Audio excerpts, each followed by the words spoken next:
Hello, my name is Dr. Jardin. I'm a professor now and a recent graduate, and making a quick video on 5 things that I wish that I knew before I started graduate school.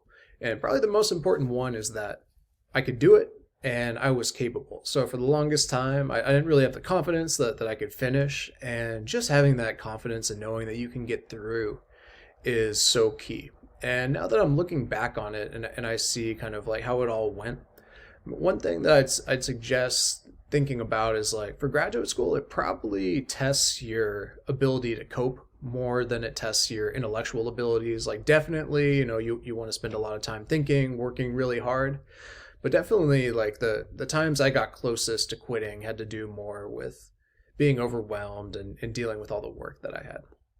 Number two is that you'll have to learn how to learn from failure.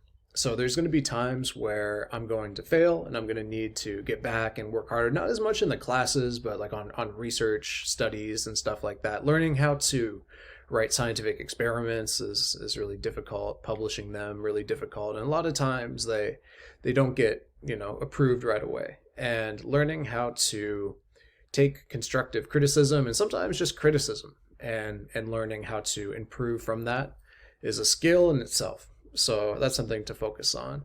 Another one is that I'd have to improve my coping mechanism. So you're going to be overwhelmed, worked out, stressed, and coping is one of the most important things. So healthy things, going running, having social support, like those things are super important. One thing that I wasn't aware of when I started graduate school, the comprehensive exams are also called like the quals at other schools.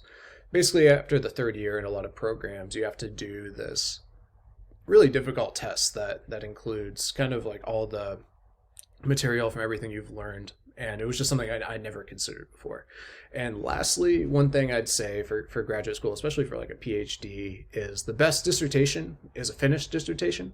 So what I mean by that is don't overcomplicate things. If possible, have a good dissertation, one that you can publish, but don't spend way too much time or effort on it if you can help it, because in reality, just being able to finish is kind of the way to go. So those 5 things definitely would have helped me out. If you've graduated as well, or if you're somewhere along the process, what were some things that helped you along the way? Would love to hear it. So thanks for watching and have a great day.